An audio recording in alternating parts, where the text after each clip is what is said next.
Hi, I'm Julian Ellis-Brown. I'm co-founder and CEO at saltyco, and you're watching A Student's Perspective. Hi there, and thanks for tuning in to A Student's Perspective, the weekly series that connects students with designers, manufacturers, educators, industry professionals, and design media celebrities to hear their stories on just how they've gotten to where they are now. Through our conversations, we connect the past, present, and future of design to show just how much we can learn from each other to grow towards our fullest potential without prescribed limitations. Think of A Student's Perspective as a weekly design lecture series from the student's point of view. A Student's Perspective is a division of the nonprofit University Hall of Innovation, whose goals are to connect students with the design industry through design challenges and mentorship, and a collaboration with the Marywood University Interior Architecture Program in Scranton, Pennsylvania. All interviews can be found in their video format at www.astudentsperspective.tv. For more information or sponsorship inquiries, please contact universityhallofinnovation@gmail.com.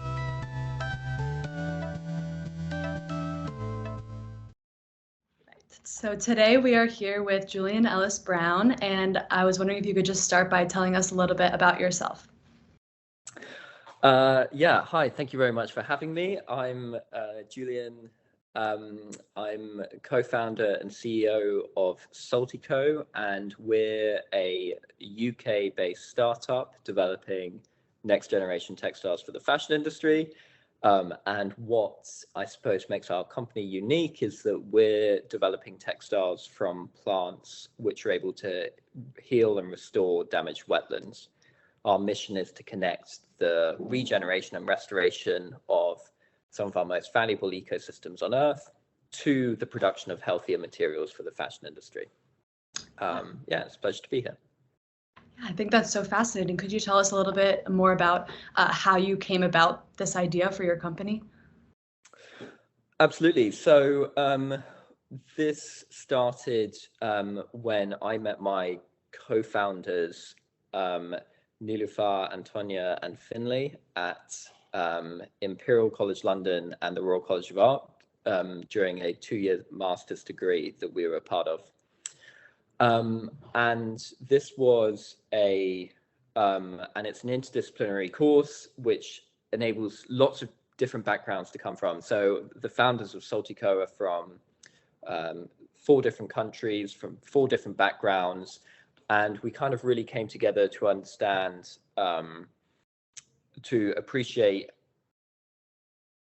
damaging supply chains at the moment and what is the main cause of them and what we can do to change it. So we all came from it from a slightly different perspective, but we were all sort of equally kind of shocked and amazed to sort of understand that most of the impact from the fashion supply chain is happening right at the start. So about 70% of all of the environmental impact from the fashion industry comes from sourcing raw materials. And so we kind of set out on a mission to explore how we might be able to address and change this. Definitely. Something I saw that was really interesting on your website was that you were talking about the exceptionally high quantity of water needed to produce like something as simple as 1 cotton sock, and how that amount of water could be used for 3 years of drinking water for a person, which I thought was crazy. And I feel like not a lot of people understand that impact and how much water we use in the fashion industry. So what kind of products do you guys offer? Yeah, absolutely. I think the environmental impact across all sorts of different fashion products is a little bit sort of disguised at the moment. And one of the and water is one of the main issues. So yeah, only 3% of the world's water is fresh water, yet a huge volume of it is either consumed in the growth of plants or actually or polluted through the processing of textiles further down the supply chain. And that was one of the first sort of foundational points of what we were looking into. And the reason we're called saltyco is one of the first concepts we were looking at was leveraging what's called saline agriculture to find alternative ways to grow the crops which make up our textiles. So essentially the idea was exploring these types of plants called halophytes, which are these salt-tolerant alternatives to regular plants, and seeing whether we could irrigate them with seawater to then produce alternative fibers to offset some of the existing demands. We've taken a bit of a journey now, and we're now engaging in all sorts of different forms of regenerative agriculture. But the types of products that we're making now is our first product is called BioPuff, and it's a plant-based alternative to goose down or synthetic fillers for jackets and insulation materials. We've got two different forms of it. One is I wonder if I can open this out without sort of creating a kind of environmental mess in here. But one is like a loose fill. You can see it here. It's like it's a fiber fill. It has a similar kind of cluster structure to goose down from the kind of seed fibers that we use, the natural seed fibers. And that's meant as a loose fill. As I said, as a alternative to goose down, this was definitely going to happen. I've now got fibers everywhere. But the other one we've developed is a wadding as well. So this is a similar material, but created into a kind of almost fabric form. So this can be cut and sewn more easily into garments. This makes it easier for the fashion industry to be able to adopt it into the loose fills need a little bit more specialist equipment. So yeah, those are our two main product streams at the moment. Yeah, that's awesome. Since this is all like very, very new and upcoming too, these technologies that you're developing, what challenges have you had to deal with more recently, I guess, developing these products? So there's many sort of challenges when it comes to developing new materials, especially for the fashion industry. One of the main problems is we're trying to create a whole brand new supply chain. We're trying to create the regeneration of these damaged environments, and the way that we're connecting that regeneration is through a novel form of regenerative agriculture called paludiculture, which is essentially wet farming. So we're trying to grow or encourage farmers to grow a new crop, and then we're developing a whole new set of machinery to process those fibers and then turn it into these products that we can then work with the fashion industry. Part of the main challenges with doing something like that is the fashion industry is very old. It's very complicated, and there's many different stakeholders within the supply chain. So we have to make sure that our materials are both compatible with existing machinery, so they can be adopted well on and at scale at that garment level, but also be compatible with working with on the agricultural side of things. And not only that, but to be able to really fulfill the mission and the impact which we're after, have full traceability from the foundations of the regenerative agriculture, of the growing of this unique plant, all the way through to when it arrives in a jacket and someone buys it. We want to be able to, when someone goes and buys a jacket with BioPuff in it, we want them to be able to know exactly which field it came from, which part of land it was part of restoring. Definitely, that's so interesting. I also just wanted to ask you about, so you talked a little bit about the fashion industry so far. How can this product also be used in things like upholstery or other areas of design? Definitely. Well, we've spoken to definitely interior companies as well as automotive as well, and there's certainly scope for this to be used in all sorts of different origins, especially with this wadding material as well. Essentially, what we're creating is a non-woven fabric, and non-wovens are often the baseline for a lot of alternative leathers, vegan leathers, which are created. And so there's opportunity, even further opportunity there in lots of different industries for it to be adopted. To be honest, we kind of realized that we needed to focus on one industry to begin with. We need to kind of prove it and it's complicated enough engaging one industry for now, but we really see it as being able to be utilized across a range of functions. Definitely, yeah. I also just had a question for you, because you talked about on your website also, you talked about the difference between sustainability and being like actively planet positive. So I was wondering if you could speak a little bit about the difference between those two things. Absolutely. So I think quite often when things are labeled as sustainable, there's a connection with just doing kind of less bad or less damage. And what we're really trying to focus on at saltyco is linking the products and the materials that make up the things that we buy to actually the restoration and regeneration, and actually having that kind of positive impact right from the start of the supply chain. So yeah, instead of the material using, I don't know, 20% less water for it to be produced, how could an equivalent material actually help filter or store the equivalent amount of water? Or instead of just having a slightly lower carbon impact, how can we create a supply chain that actually sequesters carbon within it and locks it down? And so, because only then are we actually going to start to have the regenerative impact that we need to. We have a lot of reliance on things like carbon offsets at the moment, and we're really interested in insetting that sustainability. And it's really hard to do because we rely on so many materials which come from damaging origins at the moment. But that's a real focus for us, and I think that's what we see as a distinction between something which is just sustainable and something which is sort of planet positive or regenerative. Really. And that also makes me think about like the win-win impact too, instead of just trying to do something like you were saying that could have like a small impact, but actually like what your company does, like using the damaged wetlands, like restoring them and also creating these products that are better for the environment, which I think is so cool. Yeah, definitely. And I think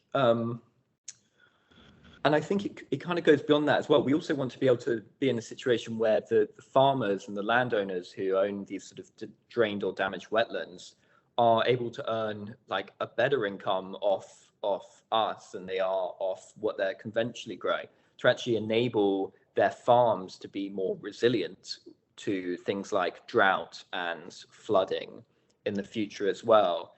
And so it's a really multifaceted benefit, as opposed to just, this is a better material for this is, I don't know, just a more biodegradable material or a slightly more sustainable material for the end use. So you're absolutely right. Yeah, there's lots of different layers there. Definitely. Yeah. And could you speak a little bit about the farmers that you're working with now and maybe like the locations that you're at? Sure. So we're currently sourcing from about 4 or 5 different sites in the UK and one in Europe as well, in Germany. And to give a little bit of history about the sort of spaces that we work with, wetlands, and I perhaps should have said this earlier, but wetlands are some of the most sort of beneficial ecosystems and environments on Earth. They supply almost all of the world's fresh drinking water. They store twice as much carbon than all the trees in the world combined in 1/10 of the area. So really, really carbon rich spaces. And about 40% of all species rely on them in some way for their survival, of course, including humans. But sadly, over the past 300 years, about 89% of these wetlands have been lost for drainage or damage for farming and irrigation. And so what that means is all of these beautiful, lovely, rich, biodiverse wetlands, essentially you dig these big drainage channels and all of the water drains out of them, so you can farm regularly on the crops. And so what we're trying to do is engage farmers to actually reverse that process, to fill in those drainage channels, raise that water level back up, and grow a different type of crop, a wetland crop, which we can then turn into fibers. It's a difficult process. Farmers are it's an interesting behavioral change challenge to work with people who rely on their land for their income, for their livelihoods, who have farmed in a certain way, perhaps for sometimes 50, 60 years. The average age of a farm in the UK is in their 60s. So it's a real sort of like paradigm shift we're having to sort of encourage, but it's one that's really necessary as well. So a worthy challenge, we think. Definitely, yeah. I can see how people who are very set in their ways, would be difficult for them to kind of like uproot what they've always known and do a different technique for their farming. How maybe would you like approach these people and convince them that we should start doing it in this way instead of the way they've always done? Absolutely. Sorry, can you give me one moment? There's some banging going on. I need to tell them. Okay, thank you. Sorry, I'm back. I'm actually in my warehouse right now. I can kind of show you that this is like where everything's happening. And so, unfortunately, there's some various activities going on. We're installing some new machinery. Yes. But it proves that it's real. It's happening. But in terms of your question about the farmers and how we engage with them, to kind of so there's a few different ways you can do that. One is, and this is the number one thing they care about, it needs to be a viable business model for them. So we're working with like some we're working with like financial consultants to build like viable financial models, so we can approach farmers and say, okay, we'll buy this crop off you so you can be guaranteed to have this much money. But not only that, but you'll be able to gain carbon credits from this. You'll be able to trade the nutrient benefits which you're extracting from the water. So the phosphates which water companies will pay you to extract by building a constructed wetland, and then create this sort of stacked revenue model so it becomes a really attractive opportunity for farmers, not just we have to do this because it's better for the environment and because the government's telling us to, but because I want to do this because it's going to be a better way for me to make an income. And then that's one side of it. And then the other side of it is, sadly, we are approaching with climate change and the environmental pressures that farmers are under. They kind of need to do this as well, because there's a resilience to be gained from placing an environment back into its more natural state. A drained wetland will not store any water. There was some viral videos going around on TikTok earlier this year of people pouring glasses of water onto the drought land and on the sort of dry, barren land, and it just rolls off the top. And this is part of the problem, is that a drier land won't store any more water, so you become less resilient to drought. Wetlands can also store huge amounts of flood water, so they protect local communities in the event of flooding. And the other aspect of it is that as these original wetlands were drained and the land underneath it was exposed, all of that organic, rich, carbon-rich soil begins to biodegrade. And so the land has actually been steadily dropping about 1 centimeter a year for the past sort of like few hundred years, and there's only about 10-20 years left of the soil. So if this isn't done now, then there won't be a farm there in sort of 20 years time, and that's another part of the problem. So it's better to go in with the kind of carrot than it is to sort of say you're going to be out of business if you don't do it. It's obviously much more receptive to create an attractive business model than be a fearmonger. But there are some realities associated with this as well. Definitely. And like having something in it for them, as you said, definitely makes it more attractive. And then you're also making me think a little bit about like at this point, like a lot of people might say, like, are we too far gone? Like how much time is right now, like starting to do these things? Do we still have time to like turn things around? Like what are your thoughts on this? Yeah, I mean, I think we all kind of suffer from a level of kind of eco anxiety and and sometimes the scale of the fashion industry and the scale of the problems that we're facing are just astronomical. It's very, very difficult to even understand how kind of big the challenges are. The fashion industry needs to create something like a 460 megaton carbon deficit by 2030. So, and at the moment, the carbon emissions are projected to sort of double by then. So there's obviously a massive, there's obviously a massive way, huge way to go. We have to kind of believe that there's some hope, because I think it's important. And once you start to sort of look at the numbers and understand what could be done, I think it begins to look a bit more possible. If by reducing only 3%, by sort of re-wetting and restoring only like 3% of European peatlands for something like biopuff production, we could reduce European agricultural emissions by 25%. And that's about 100 megatons of CO2. So that's a huge amount. It's also a huge amount of peatlands. It's quite a few 10,000 hectares, but it's an indication that nature-based solutions can offer a real meaningful impact. And I think the other thing to sort of bear in mind and be aware of is that we're not the sole solution, and we're not the only people working on this. There are some amazing other sort of next generation textile companies out there. There's some amazing other regenerative agricultural companies out there. And when we've had the opportunity to go and sit in a room with these other companies and talk about these problems, engage, it is unbelievably inspiring, and it really does make you think of the power of being able to work together in these collaborations and these different companies doing it. It really does make you think, okay, this actually might work, and we're going to get there. But it's a long way to go. It's a big uphill battle. Definitely, yeah. And I mean, obviously the biggest impact that you're going to have is, I guess, at the corporate level, like things you're doing, things other companies are doing, that obviously makes a really big impact. What kind of impact can maybe, like, as students or like as people just trying to do the small things every day to try to make a difference, what kind of things can we do? Obviously shopping sustainably, looking for brands that support a better environment, but can you speak a little bit on that?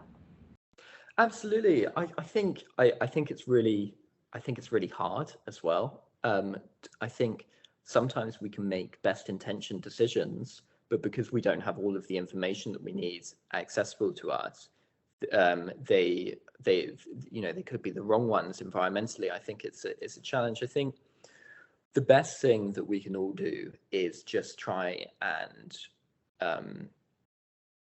have that sensitivity of thought. The single best thing you can do from a fashion perspective is simply just wear a piece of clothing one more time.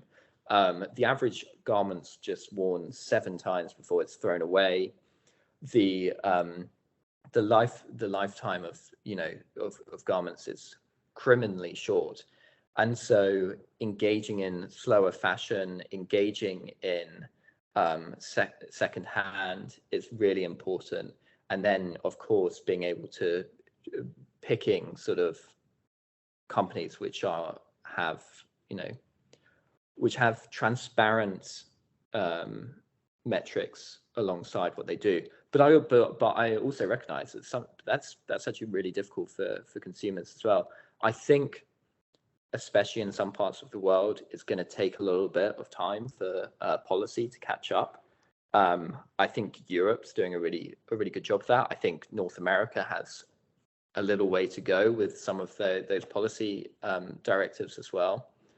But yeah, I also think it's a bit of a fallacy to think that single people can't make a difference, because otherwise nothing would change ever. And so yeah, I think it's everyone trying to do their little bit, but I also completely think that no one is a perfect environmental individual. It's perhaps not possible to be. Yeah, I was wondering if you could speak a little bit more about how to like weed out I mean, it's difficult to just look at a statement of a company and see what's actually going on behind the scenes, as you're talking about. So, is there a way that we can better identify which companies are doing a better job at this? It's really difficult when you have things like the Higgs index as well, that was meant to be like the kind of pinnacle of these measurements, and then obviously had that a bit of a scandal last year, and it was kind of being abused in ways that it shouldn't be. There are definitely companies out there trying to do their best to guide people in the direction of more sensitive or healthier products for the planet. Good on you. It's a good resource for that, definitely. But there's many others as well. Yeah, I think I think from an individual's perspective, I think it's looking at stuff like science-based targets. So if the companies that you're buying from have like actual targets which they're trying to meet, if they publish things like impact reports, that can help.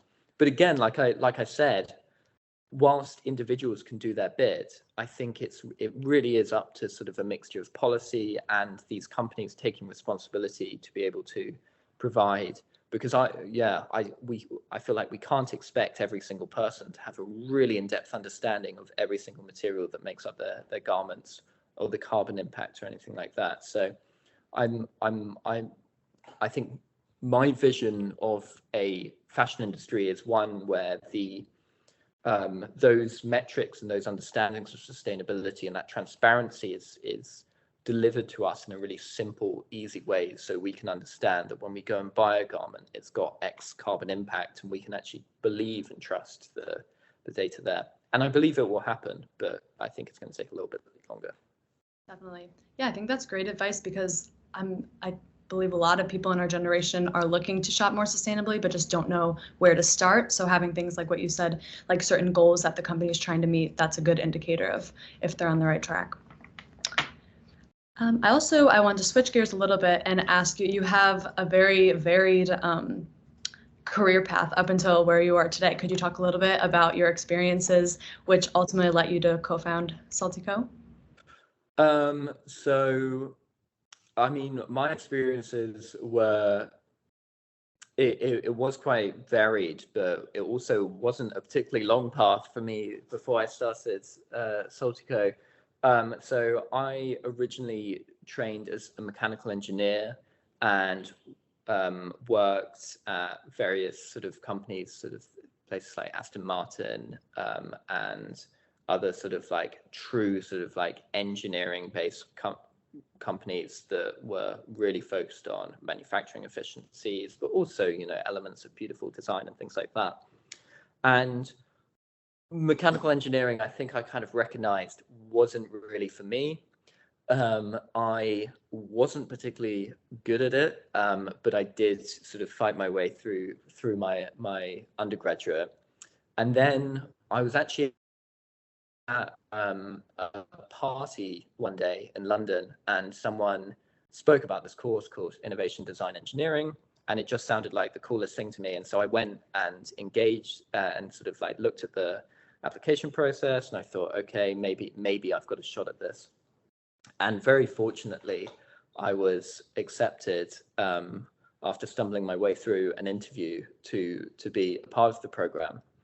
And that was what really opened my eyes to sort of design for kind of social benefit, human-centered design, product design.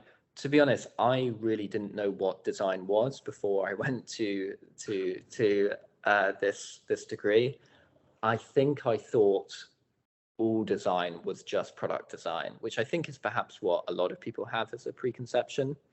But it was really astonishing, and it really kind of opened my eyes to understanding how people solve problems. And I obviously have my engineering background, which is one way of solving problems, but there's many different ways of solving problems, and design thinking and that kind of design process is a real thing that we try and continue to underline what we're doing at Saltyco at the moment.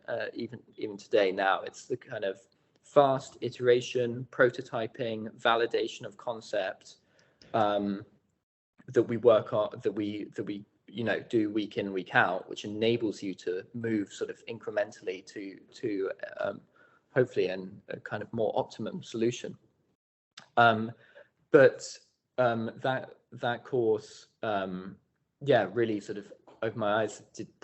Worked with, but again, oddly, also then went and worked with British Airways again, but on a sort of flight of the future concepts before in our second year starting Saltyco, which was then of course during lockdown, and so we started in the depths of COVID, very much the classic building the company out of a garage quite literally. But yeah, so I think that was sort of my journey to here, and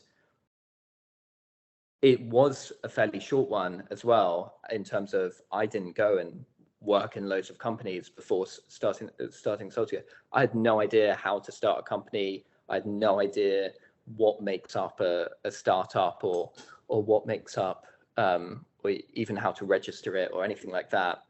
And so you have this sort of continual imposter syndrome, which is sort of like kicking in every time that you're trying to sort of do something new, or you're slightly out of your comfort zone. But then you eventually realize that kind of no one really knows like this when they do it for the first time, and you do work it out, and it gets easier. Definitely, yeah. And like sometimes the best teacher is just learning for yourself and going through those struggles and difficulties and figuring it out on your own. But and I thought it was really interesting how you said, obviously there's many different ways to solve a problem, like engineering and the design thinking process can be really different. So how did your mindset, I guess, change going from those two, I mean, separate but intertwined fields? I think I found, in some ways I found it challenging, in some ways it kind of suits me. I think my uncomfortableness with engineering was perhaps that my mindset isn't a perfectly analytical one, which is, but what I think is really useful about an engineering perspective is being able to quickly benchmark and estimate sort of like, or guesstimate sort of figures and numbers around whether something might work or not. I think that's a really useful form of engineering, just as a quick sort of like back of the envelope calculation. I think that's where that has really helped me, and have a base understanding of how materials and things work.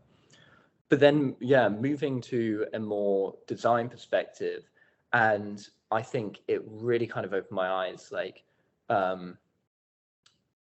human-centered design, being able to work from a workshop with people to understand what their kind of pain points and problems are, and really having a deep understanding of that before you go out and solve it. It was just mind-blowing for me. I was like, wow, obviously this is how we should create everything. And that was a really sort of exciting opportunity. I'm sorry if you're hearing cheers in the background. Clearly something exciting has just worked.